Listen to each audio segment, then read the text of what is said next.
Good morning. Welcome back to part 2 of Hansel and Gretel. I'm very excited about this part because it really takes us through step by step how to transform consciousness from lack to abundance. And it's really, we've talked about that a little bit before because so many stories are talking about lack. We've often spoken about it in the past as being about generativity. In this one, it's very clear. There's a famine that's going on, and the stepmother reacts by saying we have to get rid of the children.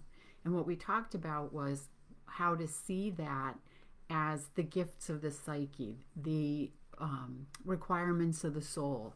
And those things are the things that get sacrificed when we're in survival mode. So the children we talked about can be a variety of different things as symbols and can also at the same time be the main character. So if you remember when we talked about symbols, we said the interesting thing about them is that they can mean multiple things and they can mean multiple things at the same time. So we can look at the story with them as representing each aspect of a symbol, each different way of seeing this symbol, and that those ways of seeing can all have validity. So it's not like, oh, okay, well, it works this way, so it won't work any other way, but it can work multiple ways. So this opens up our consciousness and our way of perceiving and seeing so that things don't just have one limited meaning, but can have a variety of meanings that all have validity. We could see how that would be really helpful to have a consciousness like that in our current culture where there are so many different perspectives that are happening right now. And this idea is that there are certain viewpoints that have validity and others that don't. So the symbolism helps you to see that there can be multiple things, even though from one particular vantage point, the other doesn't appear to be true. From the other vantage point, what they see does appear to be true for them. So we can open up to be a little bit more accommodating to other ways of perceiving, even though they don't really mesh with how we see or what we see.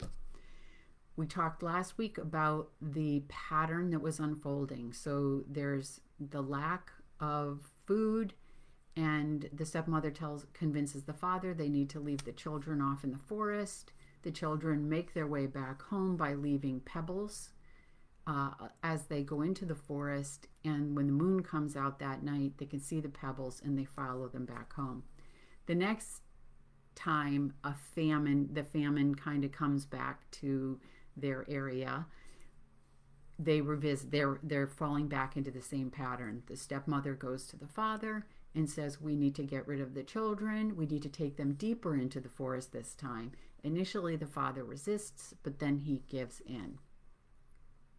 The children, once again, are awake and hear them deciding that this is the plan that they're going to put into effect.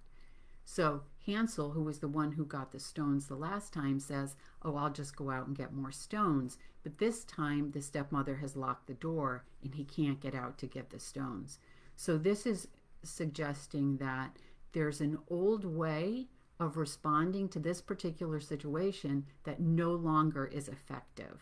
So again, looking at this story as though this is about our lives. And so we look at when we fall into lack consciousness or when we fall into survival mode, what is the typical way of responding? And so sometimes life will come in and close a door that no matter how hard we try, we can't get that door open. I've been there. I've done that. It's not a pleasant experience. So it's really being aware. And when we are thinking one particular way and saying, okay, this is the answer, then that we kind of limit ourselves, and we limit ourselves. And I talked about this in one of the other videos where I had that happen when I thought I was going to go back and finish my degree in counseling psychology. And it was clear that the universe was saying no. And I was so focused on that it wasn't until after the fact that I was like, oh my God, like how many signs were there? How many indications were there from the universe, like, don't go this way, don't go this way, don't go this way. And because I was so certain that this was it, I really just, missed the boat on that. That's a hard one, and it's after the fact and you realize you've done that. Yeah. So Gretel starts to cry, which means that she's falling into victim mode. And Hansel, who's typically the one to come up with the solutions, right? He went and got the stones the last time, says, don't worry about it, we'll come up with something in the morning. So when the stepmother gives them a small piece of bread in the morning, Hansel breaks his up in his pocket, and as they're leaving and going into the forest, he just drops breadcrumbs along the way in order to find their way back later. And as he's doing that, the father this time notices that he's lagging behind, and he keeps looking back at the house, and he says, Hansel, what are you doing? And he says, my the pigeon is on the roof saying goodbye. And so once again, we have here a animal that is symbolic of connecting the above and the below. So in the first go around of this pattern, we saw the kitten, which also is considered a feminine creature, like the bird, and the bird connects the above and the below. And so we begin to see what they represent is this introduction of something new in consciousness. So a kitten, and then the bird as a pigeon is a grounding. It's connected to the earth. So that's what makes it a more of a feminine way of looking at that particular animal. And so the bird is something that because it begins to link those things, we get this idea that this is what's happening in consciousness, is this beginning to link these above and the belows. So his father tells him to keep up, and they take them this time, as I said, deeper into the forest.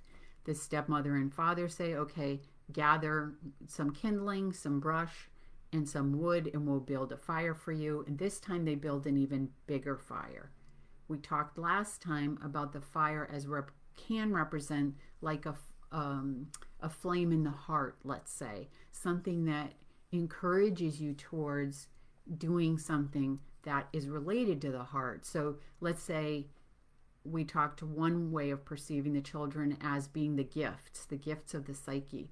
And so you could say that there's this passion for those gifts, but it sputters and goes out eventually. So this is a temporary thing. It's not something that's sustainable.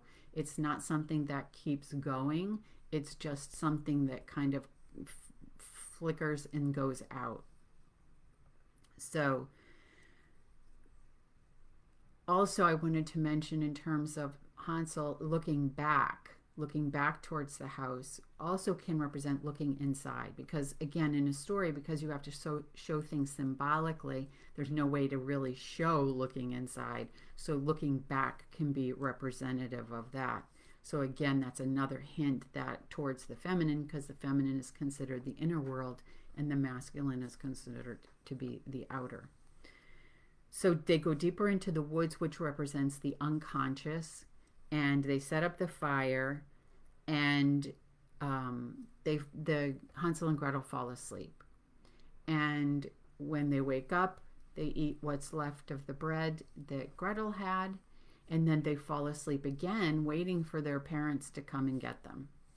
Now, they knew that they weren't going to come and get them because they'd known it, but for whatever reason, it's like they go unconscious, think they're going to come, they fall asleep in the late afternoon, and then wake up and it's dark.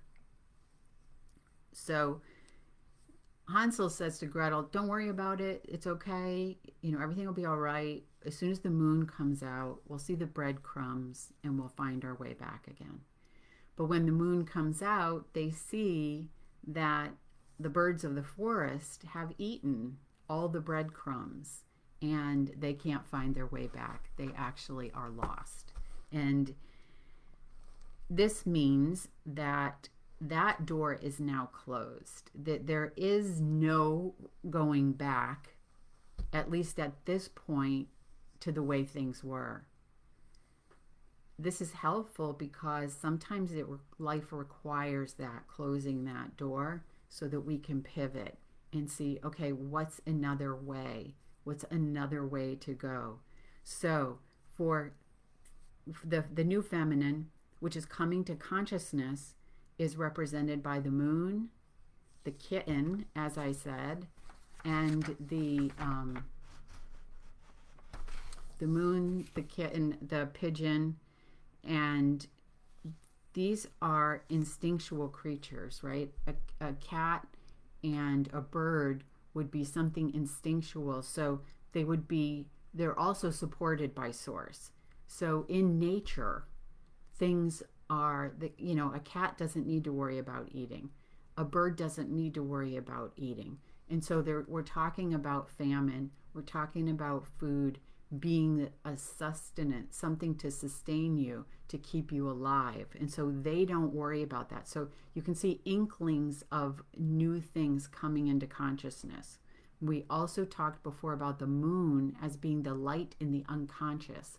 That's what's lighting the dark. And so we're looking at the unconscious as the darkness. And so what is illuminating what is there? So in the unconscious, we're learning and we're bringing the consciousness to Okay, let's try that again. In the unconscious, what we're doing is we're looking for the pattern in order to bring it to consciousness. And that way, you can break the pattern, because you can't break it if you can't see it.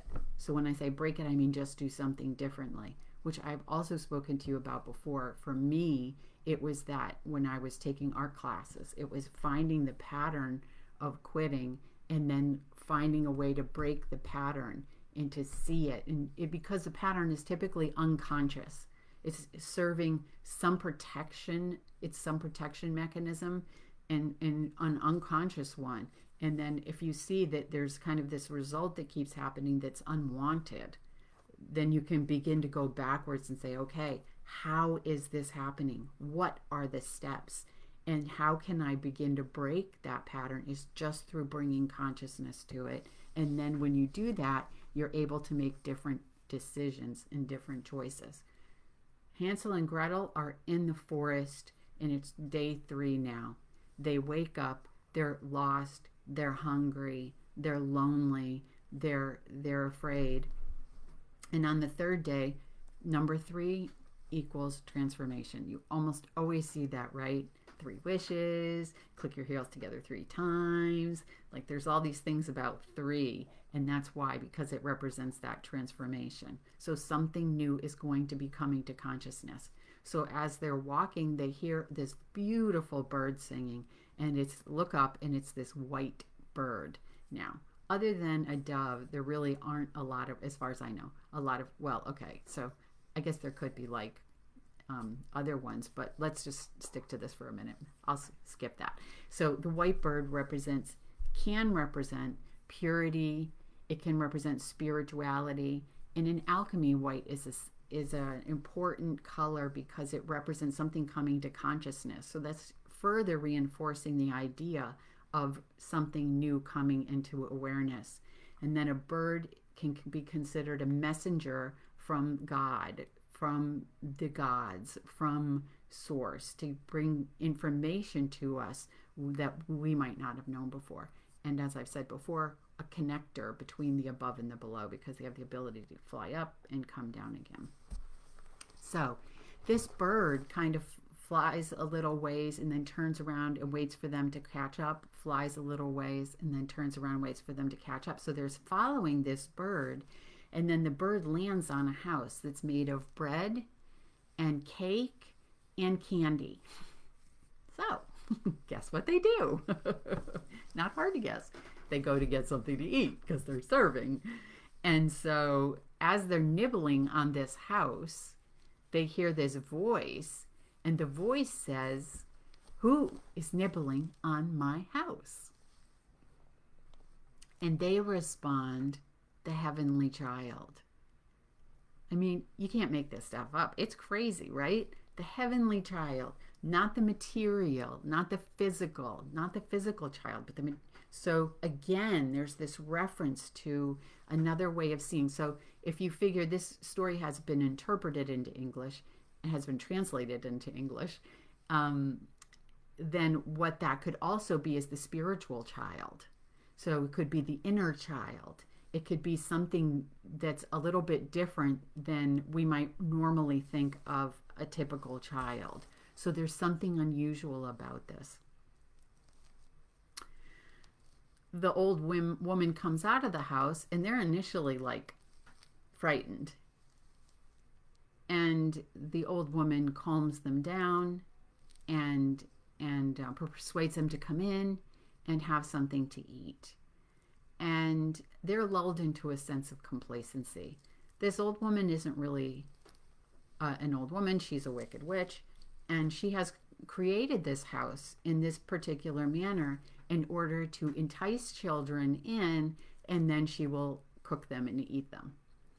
So that is telling us what is the pattern. How does the pattern typically work? It typically works where the parents go into unconsciousness and fear of not having enough, lack consciousness.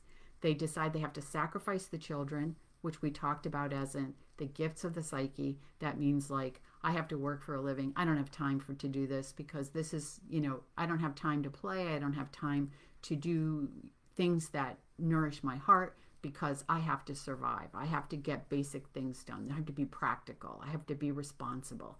And so all these, the gifts of the psyche can get slid aside, forgotten. You can get distracted. There were all these ways that we talked about last week. So then what happens is this aspect of the psyche, this is another feminine that is not serving the ultimately, is she's trying to keep the main character, let's say, safe. And so the main characters, as we've often talked about, so we could look at let's say the stepmother in this particular moment as representing the main character. The way to keep her safe is to not let the children out of the unconscious. We got to keep them there. And so there's this devouring of them. And that can represent several things. So, let's see, where am I? It can represent, on her part, judgment.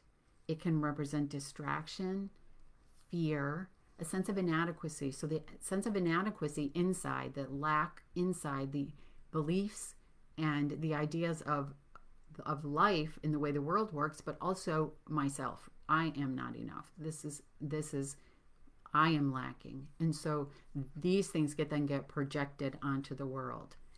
And so the witch typically, that's how she would take those gifts and devalue them or not see how much they could help, let's say, others or help you. And so she is the one who is kind of the gatekeeper to the things getting out in the world. She's the stop. Like first we have the stepmother, but then we have her, that there's these like blocks, let's say, in consciousness to getting things out into the world. So here she is, this kind of second layer of protection where we don't want this to come out because it also can make you feel vulnerable. There's all kinds of parts of that, right, that would be feel vulnerable. Put things out that really matter to you. Taking a chance and not staying in survival mode, but moving into something different. So she feeds Hansel and Gretel and then puts them to sleep. And in the morning, before they wake up, she grabs Hansel and she takes him to the shed, and it has iron bars for a door, and she closes the door and locks him in. She goes back to Gretel. She shakes her awake. Wake up. I want you to get some water, and you're going to cook some food for your brother because we're going to fatten him up so I can eat him. So she just falls apart. I mean, like, oh my God. Again, what are we going to do? So she's falling into helplessness, hopelessness, victim consciousness, which a lot of people might say, oh, that's not good. She fell into victim consciousness, which in one sense, it's really not, because it's certainly not empowering. But what we see here is water and fire. And the parents, right, make the fire in the woods, and here she's being told to bring the water. So the water can be associated with the soul. It can be associated with emotion like sadness and grief, and the feminine. So again, another element that's considered feminine in the story. And so that grief and that sadness that she's expressing is potentially for what's been lost. So what wasn't grieved in the past? Let's say this pattern. In this pattern, the loss of the other children. So we could say that her grieving, it could be connected to the grief of what has been lost in the past, those things that were never really dealt with. And this is the moment where that is a cleansing of consciousness and not necessarily a falling in. So it can be both. It can be one or the other. And so it's just being aware. It's not like wallowing in it, but it's actually allowing the emotion that comes up to flow through without attachment, right? Like a little child. They often are like that. They don't get stuck in it typically. It comes and then it goes and they move on. So she's upset and she feels like she has no choice here. She's helpless. And so she has to listen to the witch and follow what the witch says. So this again is in psyche. So what is the voice that's being listened to? And it feels like there's no choice. So it's not possible that there's no other choice. So it's really understanding that. What's the voice that I'm listening to here? And so with Hansel in the shed, locked in the shed, again, it's almost like this intervention by fate. Then there's nothing that can be done. No matter how hard you try, like I had told you about the story where I was trying to get that counseling degree. No matter how hard I tried, I could not make it work, no matter what I did. And it just boggled the mind. Not just mine, but the people around me were just like, how is it possible that this could be happening like this? Like, just did not. That door was just not going to open, no matter how hard I tried. So sometimes that masculine gets in the shed and there's nothing you can do about it, which is good here, right? Why? Because the mind doesn't come up with a new solution. It can't. It can only come up with a solution that's based on the past. If you're in a novel situation, so what has happened in the past is this has been the point always when the children have died. So that hasn't worked. And that's been the masculine past. So now, because we have the feminine being introduced more and more to consciousness, this has to be the way. Gretel has to be the solution. It can't be Hansel because it hasn't worked in the past. So we need something new here. Nothing can be done in the outer world, which means this is an interchange. This is what's required, is to face the lack consciousness in order to transform them. So the old woman wants to feed Hansel and starve Gretel, basically. She's not going to feed the feminine. This is her pattern. It's to starve the feminine and feed the masculine. So again, this is what's going on that's creating the situation. We talked about this with Excalibur. This is the wasteland, right? Whether it's the famine, whether it is the witch eating the children. They're starving. This is the wasteland, and the only way to transform the wasteland is through the feminine, as we talked about in Excalibur. So every morning, the witch goes to Hansel and says, "Stick out your finger," and Hansel has had a little stick, and so he sticks the stick out through the bars, and she can't see very well, so she thinks she's feeling his finger. and it's bony and like, there's hardly anything there. So she thinks he's not fat enough. So day after day, they keep trying to feed him and feed him and feed him, and he keeps sticking that stick out. And so finally, after 4 weeks, she's had it. And she's like, I don't care if he's not fat. I'm going to do this anyway. So she says to Gretel, she says, tomorrow morning, when you wake up, you get the water, you start the fire, and we're going to cook your brother because it's time. So Gretel, once again, starts to cry. So we could say, again, falls into victim mode, helpless. What's interesting here is that's what's happening to her parents. Her parents are falling into victim mode, right? There's nothing they can do but get rid of the children. There are no other choices.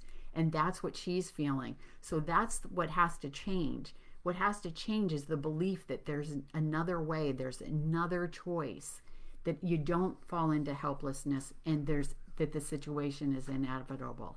There's like really looking at it and allowing time inside for the solution to arise, which means intuition, something new.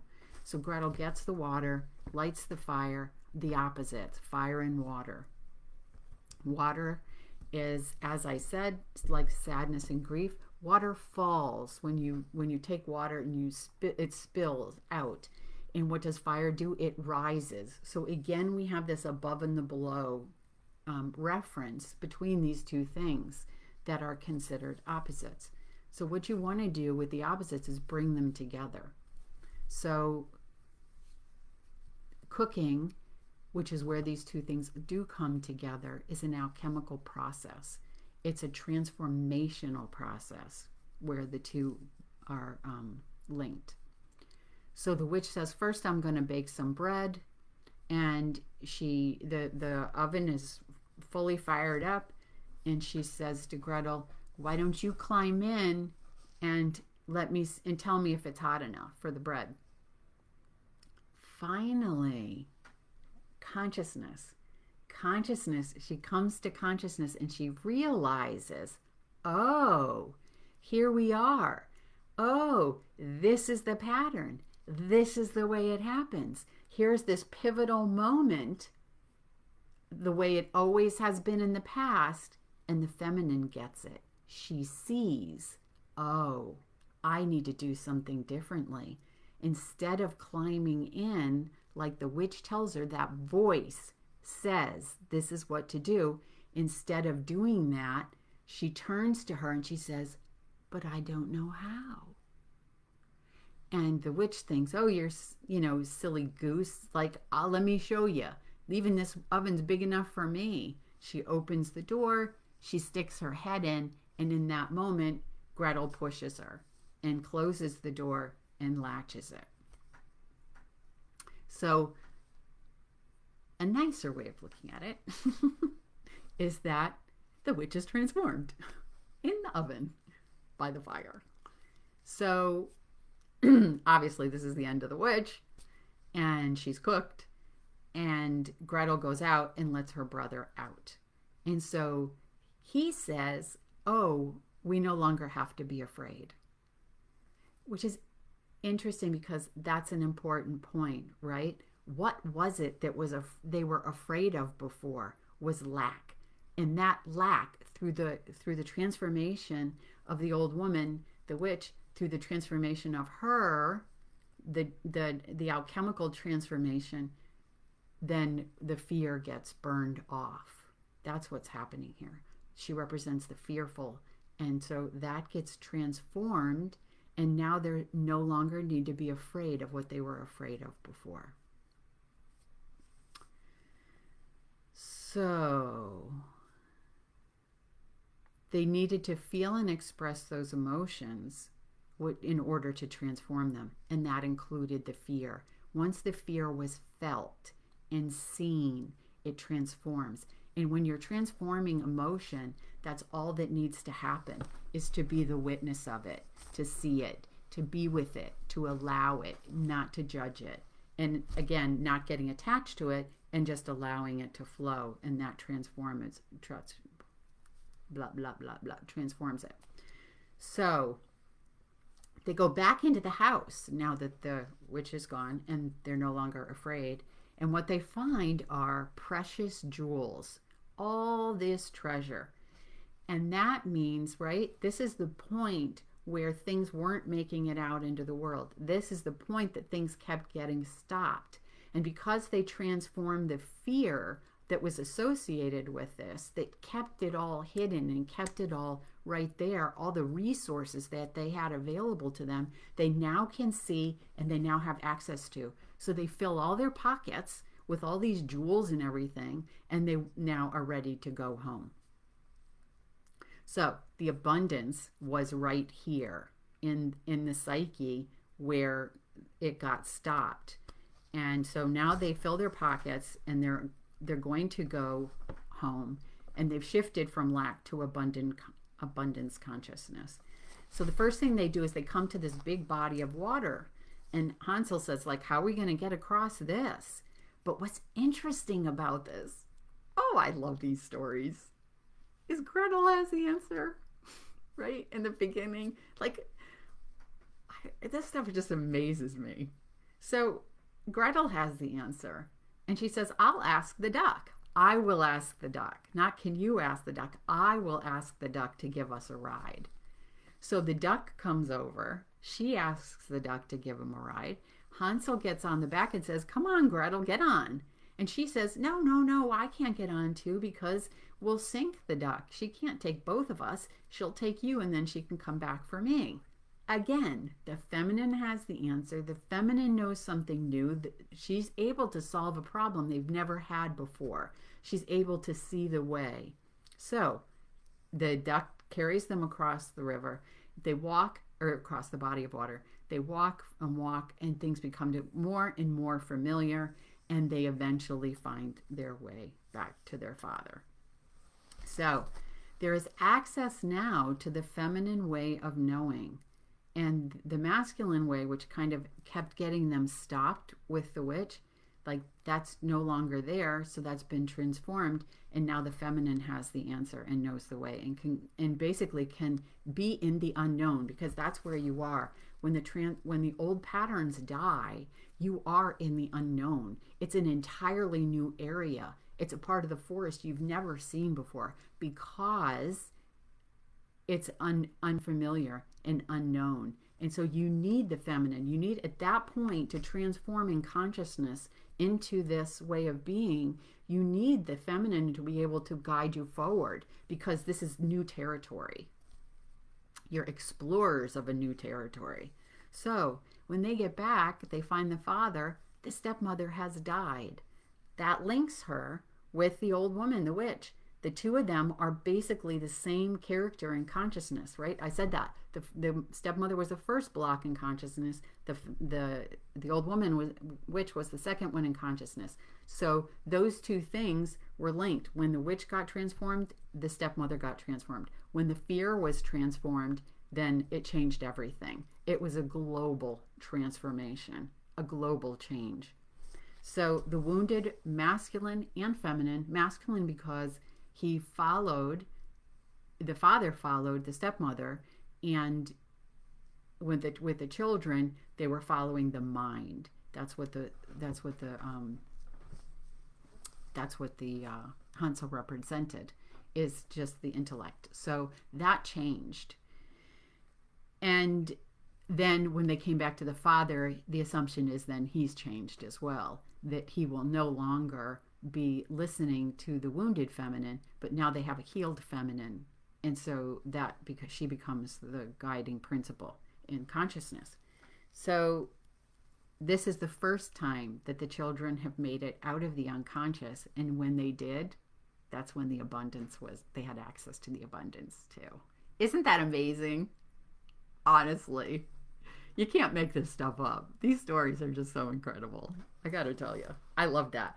When I was going over it this morning, I was like, oh my gosh, this story is so cool. Once again, it's amazing.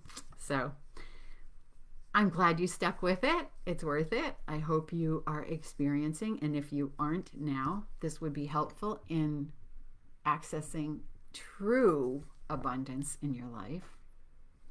So Thank you for joining me, and have a lovely day, and I will see you next week. Take care.